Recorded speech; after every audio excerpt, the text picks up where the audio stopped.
Hi, I'm Dan Schinder, And I'm Steven Schinder. and you're watching or listening to Yesshift, a news desk report. Yeah, we did a news episode last time, and since there's so much that happened within the past month, we split into two episodes. Because someone And complained about the link. No, someone suggested that we make these a little bit more indigestible lengths, which I can understand. We're totally cool with that. And I we're mean, getting to be used. fair, we did have to like split a really long one like a month or so ago. So Yeah, it's reasonable. and we're totally cool with it. One of the other reasons is logistics. Sometimes it's just easier for Stephen and I to just bang these all out in one night, and we're used to just hitting record and letting it go. But we're just so busy and important. Well, I'm busy. He's important and busy. And for those of you who don't know, this is a father-son show. Can you guess who's who? Well, if Yeah, you're watching, you probably can. I'm yeah, the just giving dad. them a moment to guess. Yeah, you're the dad, I'm the son. Yeah, there's 31 years between us, and Stephen has been a Yes fan probably since before he was born because it was always playing in the house, but aware he was a Yes fan since he was about three-ish, I would guess. And Sounds about right. yeah, got hooked on 9012 Live, the movie. Yeah, and Um, yes, years. yeah, the Steven Soderbergh cut.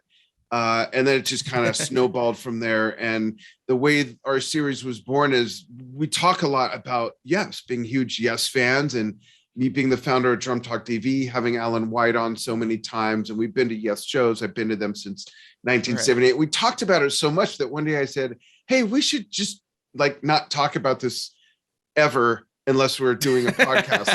Let's just do a podcast. He said, really? So that's what we're doing. And typically, I'd say, correct me if I'm wrong, Steve. 95% of the time, we don't We go on pre-discuss. tangents. No, I'm Yeah. kidding. Oh, that too. But typically, we don't discuss this stuff at all. We say we decide what an episode's going to be about. And this is a news desk report. So there's Yes news and Yes periphery. And then the regular episodes are very focused. And we come up with a theme, and we do very little planning, as you might be able to tell on my part.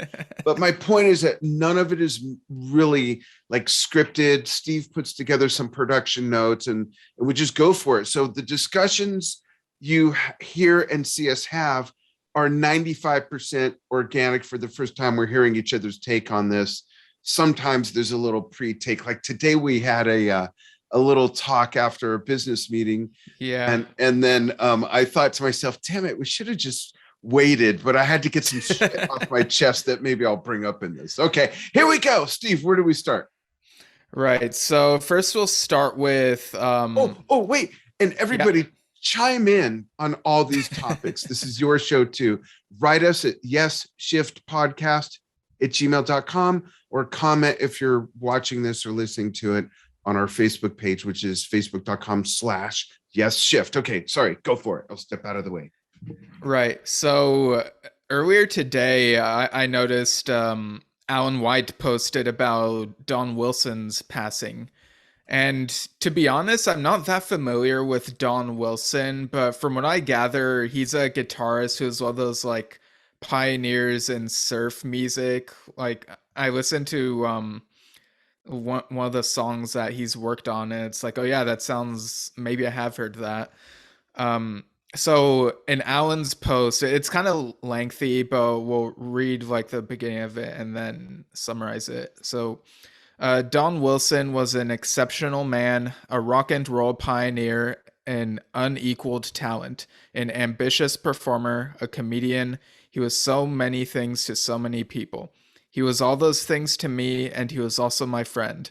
I was honored to know Don personally, and he goes into like their connection through like the Pacific Northwest music community and how he's like pretty much a funny guy. Like it sounds like he was a really nice guy. Passed away at the age of 88 on the 22nd. Yeah. Bless his heart, 88. Yeah. How familiar are you with him, if at all? So Not much as far as his history of music, but I am aware of the ventures. It was even before my time. And as we're recording this on January 25th, 2022, I'm turning 59 in a couple months, basically.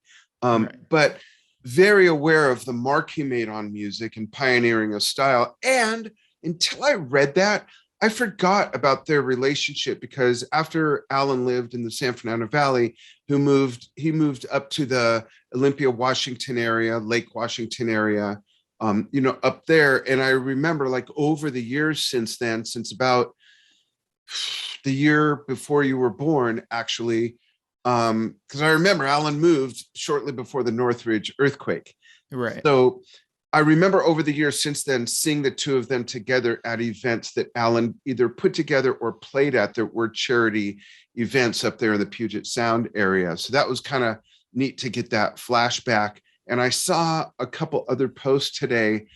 I don't know why, I can't remember who. I think one of them was Carmine Apiece commented on Don as well. But 88, not only a long career, but making a big stamp on, pretty much creating a genre, or at least popularizing it. How many people can claim that? Right. That's pretty unique. Yeah, so definitely left his mark and will be long remembered. Yeah. Yeah. Um, yeah, and I'll link the Alan White post in the episode description as usual.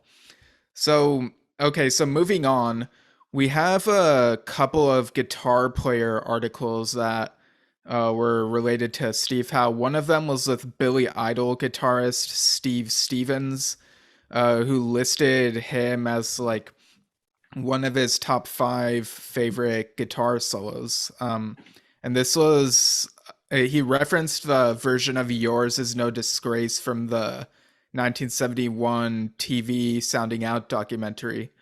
Did you want to read that quote?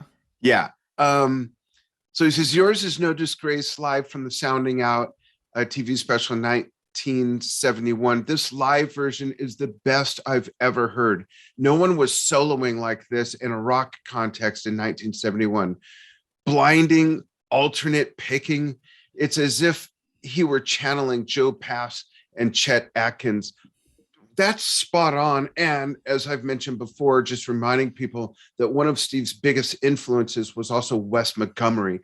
Steve was very much into early Western American culture, and these guitarists are absolutely bleeding right through Steve's style. Yeah, definitely. And this other guitar player article, a more recent one from the 20th, he talks about the Quest. Always good to see some Quest in the press. He talked a bit about Close to the Edge, and talk. It's such a landmark album, so like, you gotta talk about Close to the Edge. And he talked about how the Rock and Roll Hall of Fame induction was kind of weird because of the lineup and playing Owner of a Lonely Heart, and he said that he approached it as like trying to do what Chris did with the song, kind of honoring him that way, even though he's not really into that song. He says that the band doesn't really play it that much over the last several years.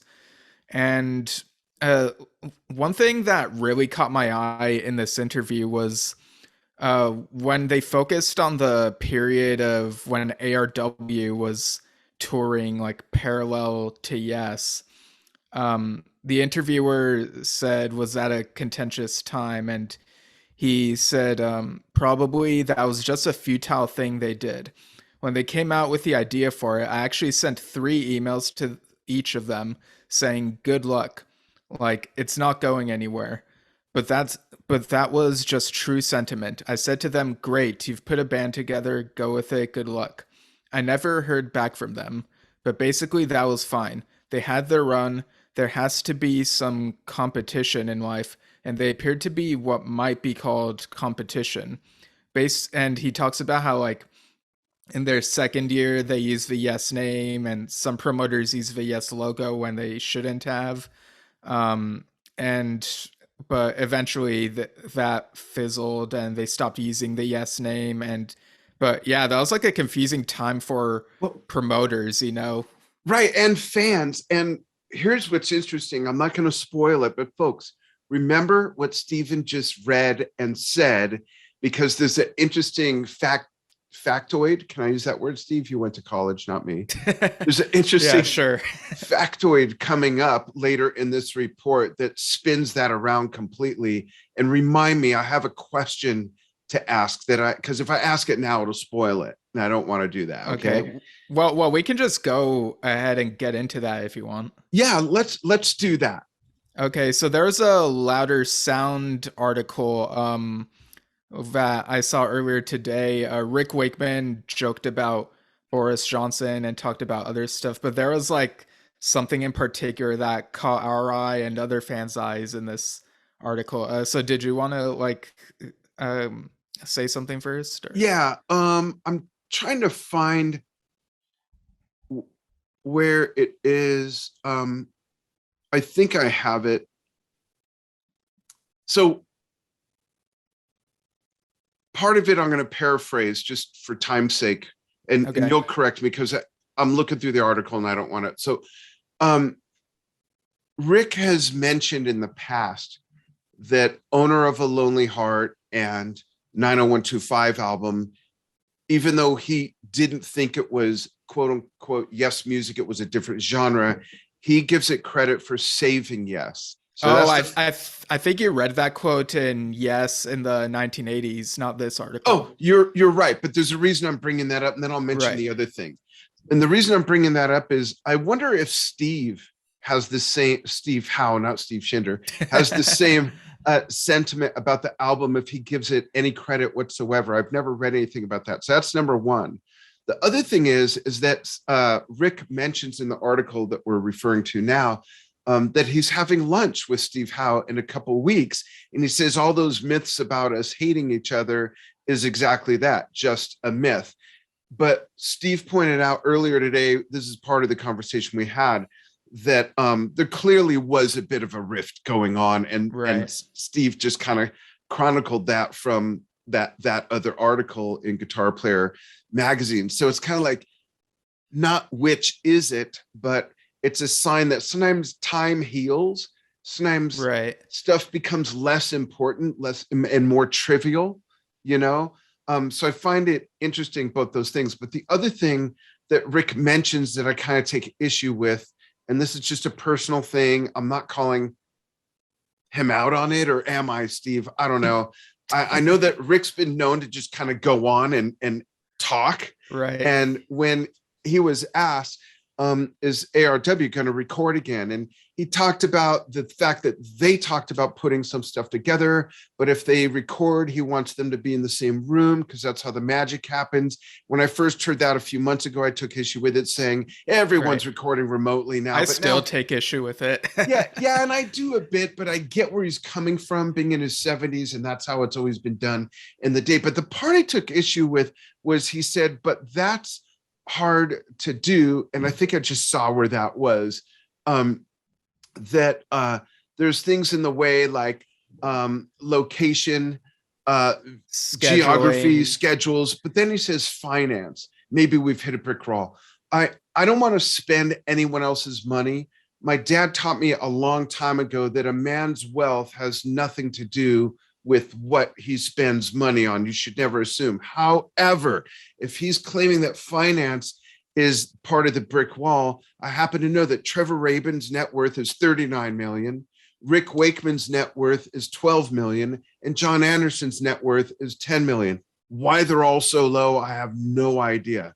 But the point is if anybody called me to go record an album with them right now, I'd be borrowing $5,000 from my son, Steve, right now to pay for the plane and the hotel, and I'd just get it done. How is finance part of the equation? So I think that was part of Rick's sort of trailing off commentary and not really related to the real reason, maybe trying to give it more weight as to why they're not doing it. I don't know. Folks, I'm curious what you all think of that. And again, I'm not trying to spend someone else's money, but really, so schedules I get, eventually you can work around that. Yep. Location. Okay. Rick, you're the only one across the pond. So you got to come to the West Coast of the United States to record with the guys who live there. But finance, come on, give me a freaking break. especially when I think of the sacrifices I've made to make shit happen that has happened.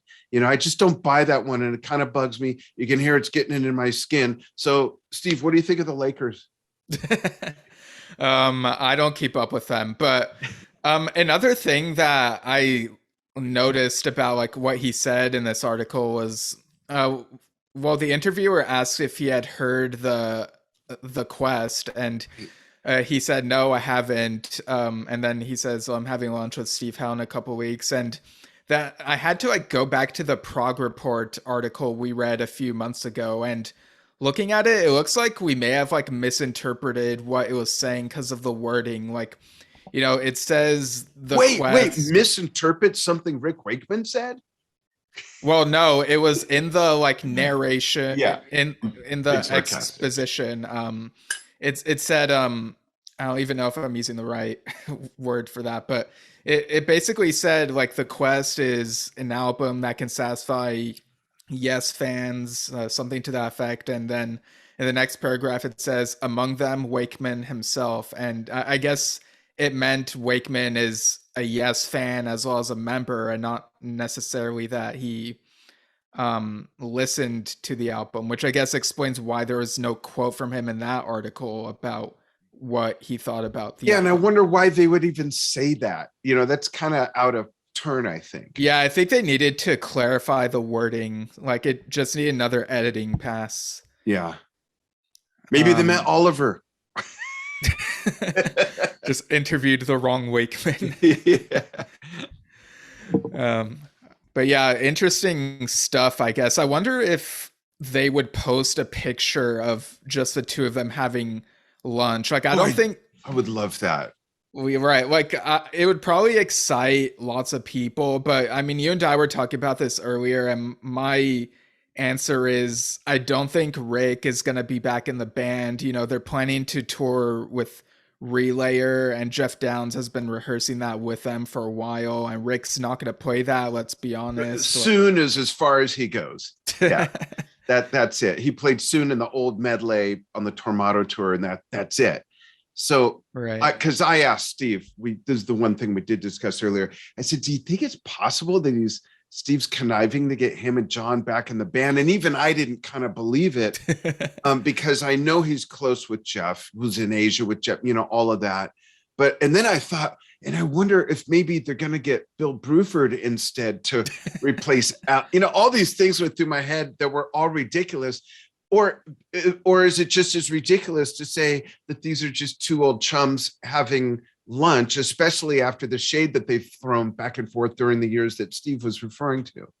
Steve Shinder. Right.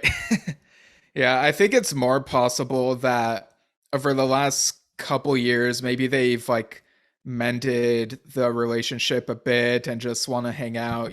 Sometimes I've hung out with people I've worked on stuff with, and we don't even talk about the work. And I mean, not just you, Dad. I know you and I work together, but that's another example. You and I have hung out without talking about work. So yeah, there's that. Which is really interesting, because we work together with two companies, Drum Talk TV and my marketing company, and we do this podcast. So what do we talk about? Sometimes we talk about family. We talk about our pets, and we talk about movies a lot. We call each other after shows. TV shows. My wife and discuss. Yeah. So there's always plenty to talk about. So I guess that is a great example. Or could they be planning a project together? Oh, like maybe just a Wakeman album? Yeah. That'd be, I mean, I highly doubt it, but that would be really cool. I'd be like first in line to buy that thing. I would too. They could call it Strick. Haukman. Okay. I really want to know what's up. Is it really just lunch? Yeah, like what are they eating? Like, is Rick gonna bust out the old curry and the steak sandwich while Steve is microbiotic? Right. And then they get in a fight about that, and that's the new riff. I don't know. I find it very curious though. And if it's just them having lunch, that's totally cool too. I'd love to see a photo, like you say. Right. Yeah. We're almost 20 minutes in. I think we Okay. might go 40 based on like all this other stuff, but Okay. let's see how we go. Sorry, that's probably my fault. You want to go on lullaby versions of Yes from Twinkle Twinkle Little Rock Star? Yeah, so this music group puts out a lot of lullaby versions of different bands' music. Like they've done the Beatles, even modern stuff like Justin Bieber. Like they've run the gamut. They have a lot of these. So the track list for lullaby versions of Yes is Owner of a Lonely Heart, Roundabout, I've Seen All Good People, Love Will Find a Way, Changes, Long Distance Runaround, Starship Trooper, Sweetness, Then, Closer to the Edge, Mood for a Day, and Wondrous Stories. So, what do you think of that selection of tracks? And is there anything you would have put in there, Dad? So I know I'm going to get hate mail for this, but I'll preface the criticism, which we rarely, it's funny. I was thinking about this today before I even heard this, that we don't hate on stuff ever. And I don't mean to be doing that with what I'm going to say. And we don't not hate just because we're kissing ass. We only talk about stuff that we really care about and that means something to us and that we like. But I do have an issue with this, and I'm going to give it a few more listens. I'd like to revisit this in conversation on another Okay. episode. I'd like to revisit or visit more of their catalog because I love the concept. And I only listen, in all fairness, I only listened through Long Distance Runaround. I didn't listen beyond that. So that's about halfway. The Right. music's beautiful. However, Long Distance Runaround is the only song that I heard the song in. I didn't hear Owner of a Lonely Heart. I didn't hear Roundabout. I don't know if it was state of mind. I just crawled out of a weekend in bed being sick, drove 100 miles to 2 meetings today and back. And, maybe that had something to do with it. I'm not making excuses. I'm sure this is better than I'm giving it credit for. I love the music, but I didn't hear the songs in what I heard. Is it just me, Steve, or were you able to go, oh yeah, that's Level Find a Way? Oh, I changes. Yep, mean, yep, yep. Like what I was mean your it's take? it's kind of funny that you say that cuz I did find a few of these kind of interchangeable. Like Love Will Find a Way and Owner of Only Hearts sounded pretty similar to each other, like these particular renditions. But I found that in the second half is where I heard more of the songs. I don't know if it was because I was paying more attention during that half, but toward the end of Sweetness, I was singing along to that, and Oh, as well as then um, Closer to the Edge, again with the R at the end of that first word, yeah, is basically almost as long as the symphonic music of Yes version, that 1993 compilation thing. yeah. They take out the I Get Up, I Get Down section and do basically just the exciting bits, but it's still like a lullaby in this case. Mood for a Day, again, I don't know It's there. why they pick solos for compilations, not just these guys, but Yes as well. Like, but Wondrous Stories, really good way to end. But I gotta uh, give it a full listen, and I'm not saying I don't like it. It's not what I expected because I expected to hear more of each song in each piece. But I'm going to give it a couple more run throughs because maybe it was just my state of mind. Now, your last question you asked me was, is there anything I would change out? That's kind of hard for me to answer because I didn't hear the songs in the songs. So I would, let me put it this way: is there okay, anything you're surprised is not on there? uh, Madrigal. Oh, that would have been good. Yeah, Madrigal to me is a fit. Um, Turn of the Century, Oh, although that's a sad song. That's not a good lullaby. yeah. But the musicality of it fits. I love that Wondrous Stories is on there. Um, Let me just think for a moment here. Yeah, Oh, because I sound, have a few in mind. Soon, Sound Chaser for sure. No, I'm kidding. That's kind of where my brain has gone. Onward would be beautiful. Oh yeah. Yeah. What do you think? The most surprising omission to me is Sweet Dreams. Oh God. Oh Like that my. just sounds so obvious, you know. Hello. Yeah. I think Dreamtime would have been a really deep cut, but I don't know if they're Ooh. just confined to the Atlantic era. Um, Huh. I That's think a great observation. right for if they want to do Ritual, I think they could do the New Some Du Soleil bits. Oh, Uh, and from the ancient Leaves of Green. yes. Yeah, or that bit in the Remembering that's like Don the Cap the Yeah, that's what however I it was goes. thinking actually first. Yeah. Yeah. Also like Heart of the Sunrise. I mean, that was a lullaby you sang to me, right? That's Uh, right. When Steve was a baby, I used to rock him to sleep singing that song. Not so much always from the beginning, but often from the beginning of the vocals. right. Yeah. Also for Can't the wait. song Go to sleep, baby. Yeah, also for the song Then, the beginning sounded a bit to me like the beginning of To Ascend from Heaven and Earth. Like Oh, there are some other Yes songs I think they could do this with, which makes me wonder if they might make a volume 2 like they've done for some of these other bands. Like I know the Beatles has like a volume 2 by Twinkle Twinkle Little Star, so have they done Genesis? let me Because right see. away I hear ripples and afterglow. Yeah, I'm just like searching it right now. Um Okay, they have these listed alphabetically, so or they should be alphabetical. Okay, I'm at the G's. No, it doesn't look like they have Genesis, so maybe they should get on that. Yeah, I could think of all kinds of songs that are perfect. Those two for starters.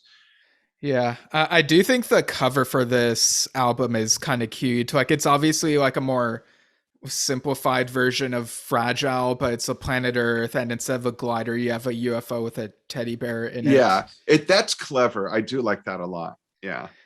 Yeah. And I love the concept. I love the music. I just don't hear the songs in the songs like I thought I would. So, but I'm gonna listen again and we'll revisit it. All right. Yeah, that's fair. Okay, moving Um, on. Yeah, so we have a couple tribute bands to talk about that recently played shows. So, first up, Total Mass Retain. Unfortunately, their shows at the Iridium were canceled due to New York health concerns, but they were still able to play and live stream their show at Kennett Flash in Pennsylvania and actually paid the $10 fee to watch the live stream on stage. It was very well shot. There were maybe like 3 or 4 cameras. They did the like grid thing, multiple angles, several times at least. So it was very well shot. The set list, so it begins with Firebird Suite, as you do, and then Yours Is No Disgrace, America, South Side of the Sky, Long Distance Runaround, and Whitefish, Changes, Owner of a Lonely Heart with a Make It Easy intro, Heart of the Sunrise, Siberian Catru, And You and I, Close to the Edge, Roundabout, and Starship Trooper. It's an So, awesome set list with yeah. one thing. Um, it's hard for me to hear Siberian Katru not being the first song. Oh, yeah, that's a good point. Yeah, I don't even mind Harder the Sunrise not being right after, but that's the only thing I would change. But the performance was great. I saw Yours Is No Disgrace. The playing is great. The production's great. And this is a killer freaking set list. I would go to a Yes concert if this was all they played.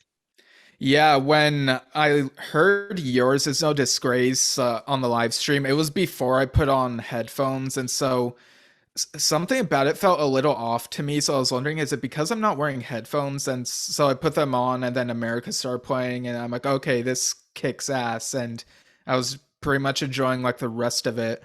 And yeah, Johnny Bruns, whom we've mentioned before, is the new guitarist of this band. He's been in Roundabout, which was that Yes tribute band that John Davison was in, and he's worked in Circa and Yoso, so you know he's got those connections. And the Um, chops. yeah, and Changes was an interesting surprise to me because the drummer Joe Cass, he sang some of the Trevor bits, and it's like, oh wow, that's nice. The drummer is able to sing. Yeah. People Um, don't expect that. yeah, so that I was don't like know a why. nice subversion. Yeah. Yeah, I don't know why that is. Yeah, there were some funny bits in between songs. Like after America, someone in the audience was like, revealing signs of God, and the singer was like, somebody throw that guy out, like jokingly. um they dedicated And You and I to Larry Kaufman, the recently deceased husband of Robin Kaufman, who's a photographer for Yes. Right. So that was really nice. Yeah. um That is a really great gesture. yeah. Yeah, they sounded really good. Like they sounded very much like Yes. The main difference to me is like the keyboards sounded slightly different from what I'm used to, but it was still a solid performance. Yeah. And yeah, if people go to Total Master Tane's website, they have quotes from Yes members about what they think of them. Like clearly they've been impressed with these guys. That's the stamp of approval. That's the biggest stamp of approval you can get. Yeah. Yeah. All right. So did you want to talk about Awaken? Yeah. This is also another great band. They say envy is not a healthy emotion, but I'm envious. I would love to play in a band like both of these. And I know all the music inside and out. I can play it, and I would love to play with a band like this. Awaken is great. I was actually pleasantly surprised to see them play Machine Messiah, let alone anything off of Drama. I'm not sure, and I don't know. I'm not a Yes tribute band aficionado. I haven't seen enough to know this, but it would be my guess that Drama and Open Your Eyes are probably the ones that get the least attention from a tribute band. So to see them play Machine Messiah was not only very adventurous, but they did a great job. And to me, that's an extremely deep cut, being that that lineup only appeared once, you know? Yeah, that's funny because for Drama, I don't see it as being obscure as Open Your Eyes. I feel that Drama has been getting a renaissance ever since Yes started playing some of it again back in 2008. So That's true. Um, yeah, so this clip of Machine Messiah, they shared it on their Facebook page. It's from their recent show at Belmore in Long Island, their first performance in 2 years. And yeah, it sounds really good. Makes you want to listen to more of them. I know they've played Gates of Delirium, so I really got to check that out. Oh, wow. Really? Yeah. So can I give a spoiler? Sure. So, on Drum Talk TV, one of our original series is called Tribute to the Tributes. And it's a show I do with Jason Gianni, who's a fellow drummer. I'm in Arizona, he's in New Jersey, and Jason's a very respected drummer. He wrote the Drummer's Bible, which is a very, very well-respected contemporary drumming instructional book. He's toured with Mark Martel with the Ultimate Queen Celebration. The dude's a heavyweight. And so I'm going to have the singer, or rather the keyboard player who's also the music director, and the drummer on our show on Drum Talk TV, interview them, show some clips, and then we're going to share it to the podcast feed for Yesshift and on the Yesshift Facebook page as well. So you'll all be able to see that. And I'm really excited about that. And, I'm sure I'm going to dote on them and tell them, good on you, great job, great homage. And I wish it was me. I wish I was in a band like that. Right. So look forward to that. Yeah. All right, so we're at almost 34 right now. You think we'll be able to get through the rest of these? Yes, we'll kind of no, I don't. So let's do this. Let's cover the next one because it's brief, and then we'll just do a part 3. There's plenty here. There's so much here. All right, so the last one for this particular episode, I suppose, Bill Bruford launched a YouTube channel on January 12th. So Yeah, Dad, what do you think of this launch? And is First, I there want to say to any Bill, welcome to the 1990s. No, I'm just kidding. I think it's great. I love Bill. I'd love to have him on Drum Talk TV. Um, I've met him a couple times, and I've seen him not with Yes, but I've seen him with ABWH. Oh, I saw him with Yes. What am I saying? The Union Tour. Um, but I saw him with the drums and piano tour with Patrick Moraz, and that was amazing. I saw it at a small theater, the Beverly Theater in LA, and I love the fact that Bill is doing this, especially since it's not like he's doing it for the limelight of being a rock star. He's essentially retired from performing and recording and stuff, and he's now a doctor of musicology. Is that correct? Professor of musicology, he's a formerly, I believe. professor of something. I think it's musicology. And so I love that he's on board with, a YouTube channel and starting to dig into it. I think it's great. How about you? And what would you like to see on it? Oh, that's a good question. So, yeah, I like that he's curating some stuff. I see he has some variety. Like there's ABWH's Brother of Mine. There's some King Crimson stuff, some interviews. Oh, I saw him with King Crimson, the Three of a Perfect Pair tour. That was amazing. That was awesome. Yeah, and also has the Sounding Out documentary we mentioned earlier. That Yes music video for Every Days where he like peeks from out behind a tree. Right. Earlier today, I actually watched this nearly this hour long video of an Earthworks concert live in Frankfurt, 1988, and I think this was my first time watching any live footage of Earthworks. It looks like it was taken off of a TV broadcast, but I really like the music. I've heard the studio versions of some of these like here and there. But yeah, great saxophone, great keyboard playing, and it's jazzy. It's not prog, but it's still adventurous. And one thing I do wish though is that for some of these videos, like I wish he would put the year in the description, like there's this one interview I watched where it looks like it's from recent years, but it's like, but which year, Yeah. There's a trailer for an Earthworks box set that came out 2.5 years ago, and go figure, it's out of stock in the website that's listed in the description. So yeah, that's like my only gripe, I guess. I'll tell you what I'd like to see on the channel. I'd like to see two things on Bill's channel. I'd like to see him promote his biography by recounting some of the things that I'm sure are in it. Oh my God, I can't believe I haven't gotten that either. I'm going to get hate mail for that. The Drum Talk TV guy doesn't have Bill Bruford's biography. What an idiot. I agree. But I'd love to see him do things like recount the very beginnings of Yes, that first studio experience, starting with the first album.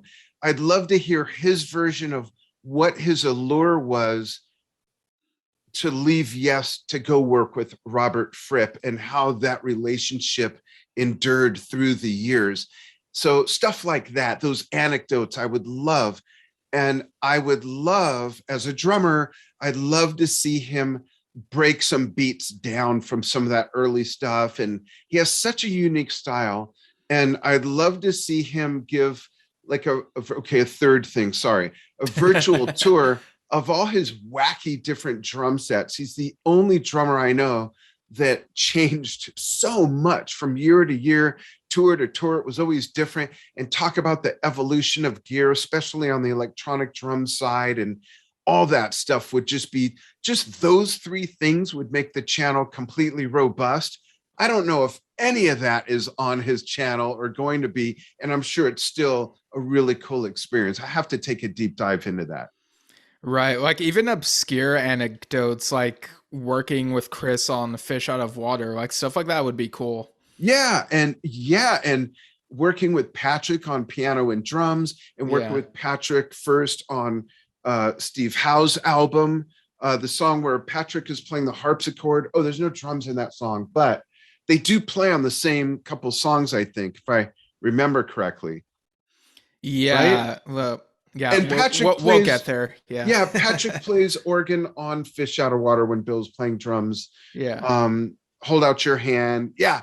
So that's a great, I wonder what's going to be on it now. Like, how far off could we be? What else is left? Yeah, I mean, the most recent upload was just today, so it seems like he's committed to this. So I'm really excited to see what more he puts on there. Cool.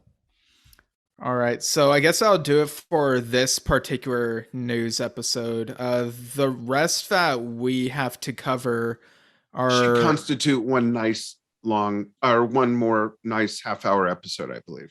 yeah, like there were a couple Roger Dean Facebook Lives recently. He had a few funny anecdotes that I want to talk about. Um, John Anderson and his daughter Deborah did a video interview together about a documentary she worked on, and then there's John Anderson video stuff online that I noticed. And there's print publishing news. So yeah, we got that to look forward to for the next installment of the Yesshift News Desk editions. Absolutely. Folks, thanks for following what we do. Again, you can write us with ideas or to chime in on any of this at yesshiftpodcast@gmail.com. And you can watch, if you dare, or you can watch us on facebook.com/yesshift and comment on anything in those posts or write us about that. And you can just listen to us, right, Steve? Yeah, you could go to anchor.fm/yesshift, see all the platforms that we're on. And if there's a platform you prefer, you could download the app for it, listen on there. On Spotify, there's also, you can watch the video of us on there as well. Or if you would rather turn it off like mid-video and just listen, you could just do that and it'll keep playing. So yeah, and we're also on Facebook. Like our RSS feed is now on Facebook. Like if you go to the podcast tab, you can like subscribe to the audio there. So yeah. Cool. Thanks everybody so much. And we'll be back with more soon.